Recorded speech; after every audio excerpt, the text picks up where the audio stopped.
call me fuego. 93 like me. Fire in the sheets, spending summers on the sea. It's okay though, she know way home. Bearfield life on the day. Cutting right a little bit north of Los Leones, but that's about as far as it goes. Still south of Impala. And this is the second time in a row, Paper Thin, that we could be looking at a very peculiar southern circle just back to back. Yeah, it looks pretty darn similar, Matt. I was like, are we getting a replay of the last game? Is that kind of what I thought when I first saw it? But no, indeed it is the second game. So these teams are going to have pretty similar ideas on how to start it. Now we'll see where the circle goes. Of course, that could change very drastically. It could head up a little bit more northeast or southwest. Who the heck knows? We're southwest where it was last time, but to the southeast, I mean, and anything's possible, and I don't expect to see any fighting since we didn't last time, but maybe people are going to, try for different vehicles spawns, those kind of things can happen, so just waiting to see how that's all going to shake out. But again, like I mentioned earlier, it's the beginning of a finals weekend. Nobody wants to make mistakes early. Nobody wants to lose players early if they can help it. Oh, Akari going to go ahead and get the inside track on the motorcycle, going to grab that one away from 4 a.m. Should be able to make it off into the horizon and see that it's going to be an ump coming out, but Forever realizes the fact that that's probably gone, so no real rush. I'm trying to make anything out of it. Circle goes about as north as it can, given that plane path, and is going to center up around Power Grid. So that means people they don't have to play early aggressive. There's nobody like in the middle of the pack that really needs points, but Vanatica drives right into Mings, and now he's got more of Day Trade here. Mings is just destroying them. Finally, he gets taken down, and it's going to be the referees at range. SONIQS that got vision on everything that's going on, trying to steal all the kills that they can. And man, that was just feeling like it was so good for Tiemba until suddenly it wasn't. Just to the west of Power Grid there, and they're going to call that home for now with T1 and Oath trying to get further north ahead of them. Oh, Balefrost in some trouble, tries to take him down, does manage to get one, but that's going to be a quick pickup. Balefrost down, and should be able to res Jeems as well, but SONIQS, again, surveying the territory around them, trying to harass all of the teams.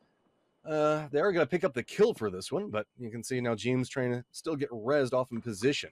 SONIQS trying to approach a little bit more. They still have Multi-Circle Gaming in their eastern corridor, but they have Team Liquid to the north, and you can see it's getting very clustered in the southeast. Most teams playing around Power Grid. We saw this with the shifts going up towards the north. That means the fact that a lot of these teams now focused into a little bit of a, I guess, death funnel as slowly and steadily being collapsed in towards each other more and more. And there you go, guys.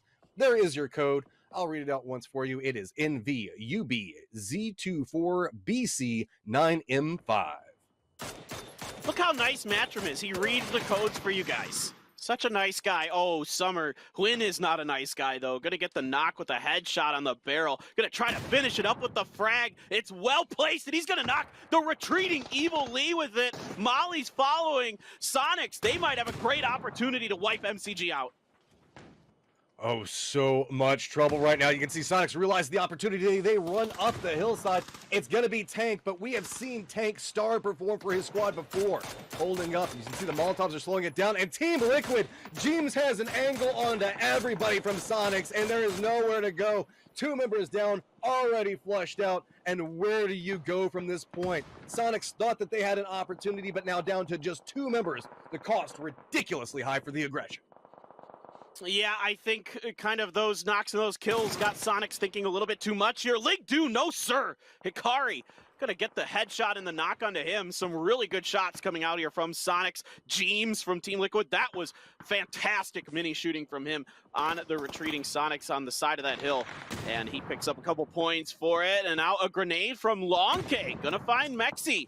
So Team Liquid under pressure, 2 members up, as they try to fend off a push from another team. Like you were saying, Matt, there's a lot of congestion on the Power Grid side. There's a lot of kind of dips and dives. It almost looks like kind of when you would put a CD in a microwave and all those electricity lines would fan out along it. It's kind of what it looks like to the north west of Power Grid, and that's why you could fit so many teams in here.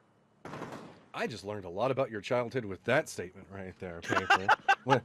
No type of science experiments you were pulling. Zenith, though, spots out FaZe while they have a vehicle catastrophe. 2 members down, another one in a very precarious position right now. So Zenith going to be able to get the quick mop up onto those. They've got to be careful, though, as there are a lot of teams that are approaching along this corridor, so they don't want to overextend into it. 8C, the last one up for his squad now, is reminder on the codes. Remember, guys, you do put them inside the game client itself. Day trade, though, they're just going to roll right through the middle of everything. 8C's like, hey, maybe I can at least get some kills out of this, get something for my team. Flash on Near on no life, but is going to survive. They do find themselves a dip to play for now. Jin G, here's the firefight that's happening, and not really one to leave their nice comfort of home, just kind of chilling. But you can see Oath, the last member up for his squad, and it's a lot of these solos realizing the fact that they are in some trouble and seeing if maybe they can at least get a kill point out of the situation. Tank lined up against SONIQS. 2 members of SONIQS can hold 2 different angles on him. He's outside in the blue, and he's just going to go ahead and die off that one. Mime's going to get the credit for it. So now, with everything that's going on, it's just going to be the stragglers trying to rotate into the zone. Yeah, that's what Tianma's doing here right now, trying to see if they can maybe follow up behind Daytrade's position. If they've been keeping good track of their kill feed, they might recognize that Daytrade is in a bit of trouble. PO did get a knock, but they're still 2 up, so they might have a good chance to try to dive into this dip, but no, took a little too long to get over the top of that hill, and another good shot comes through. Tianma not able to make the push work. SONIQS do find themselves a way to at least get on the edge of the zone. Bullying the last one up for his squad, just going to let that one happen.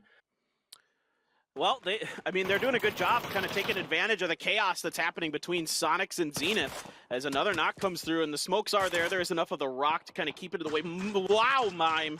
That was quick. Gets the headshot into Kickstart, and immediately Kickstart has to go back and go for the heal. 4 AM is trying to push their way forward, and it's going to be STK still chilling on the eastern side of the circle, waiting. 4 AM uphill battle, and you can see once they cross that ridge line, Matt, it's a flat open terrain that really exposes them to shoot to kill's fire lines.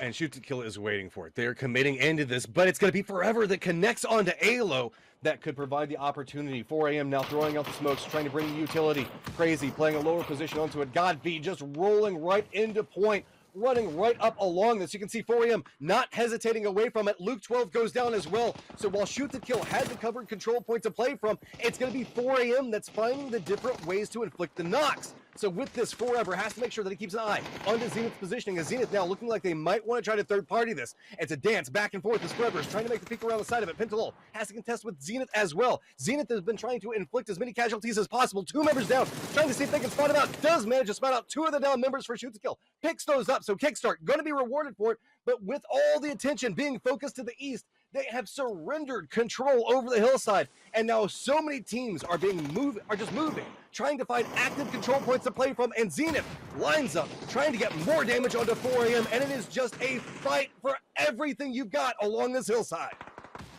It's crazy. 4 AM landing some really nice shots. They are in a really tough spot.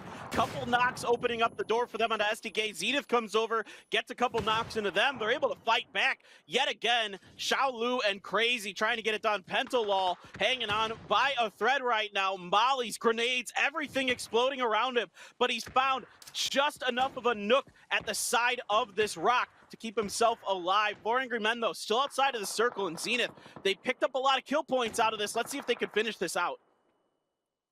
Penta got Flash, not a lot of vision to work with, but if he creeps forward, he might be able to spot out where Zenith is hiding at. Does reveal it, goes for the shot, but Roth spins back over onto him and gets the knock. You can see how damaged Zenith is from position. 4 AM stepping up into this, realizing that this might be their opportunity as well. Lines up along the side of it, hunting down the damaged Zenith, and everybody is flooding up this hillside right now. Crazy spotting out, he goes down, now it's just onto Lou. Finally, you're gonna see the shot starting to connect with this. So, now, look at our final 4. We've got T1, 3 members up, Zenith 1, 4 AM with 1, SONIQS up with 2, and Lou manages to finally take down Zenith, who has been harassing everybody for so long. So, T1 has the numbers advantage, but no longer has the safe zone. That's gonna go over to SONIQS' favor. Well, we've talked about it before that T1 sometimes struggles in these close quarters fighting situations. Their teamwork at times can leave something to be desired. Maybe this is the time when they can finally turn it around. They've been getting better and better throughout this tournament, and now is a huge opportunity for them to step up, potentially take a win here in the weekly finals, put themselves in that conversation for the money. Xiaolu trying to do everything he can to keep them at bay. T1 did a great job to finish off Gen G. Grenades going to be thrown here. Adder's grenade going to be going just a bit too far onto Xiaolu. Xiaolu is ready over the ledge here, and he's going to get taken down. Great shots from Aqua 5. Just 2 teams remaining. 3 members from T1 pushing into 2 from SONIQS. Finally winning control over the hillside. Molotov's out, and you can see the smokes coming out from both sides. Options getting more and more limited. M1ME has to be a focal point, has to draw attention, gets the knock onto 1. Spots out Adder up towards the top as well. So now in a 2v2 situation, Adder has to reposition down, and yet again, it's gonna be M1ME lining up headshot upon headshot. Tig knows where Star-Lord is, the last member for the squad. Now Star-Lord has all pressure, nowhere to go, gets the shots onto M1ME, forces him into cover, but where you gonna go? Tig is waiting with bated breath for you to step just another foot or 2 down that hillside, and there you go. It's gonna be SONIQS walking away with a phenomenal victory. That's huge. The SONIQS have been great on Miramar throughout all of this tournament, and they're showing up big once again on the desert. That is just really solid hold. That just goes to show their map knowledge on Miramar is so high. The spot that Tiggleton in it is so great, like you were talking about, Matt. Unless T1 really has an kind of identical amount of knowledge of that situation, they're not going to be aware that Tiggleton's there. It didn't end up mattering because M1ME just was landing his shots so nicely. They have a great angle to take from that shack.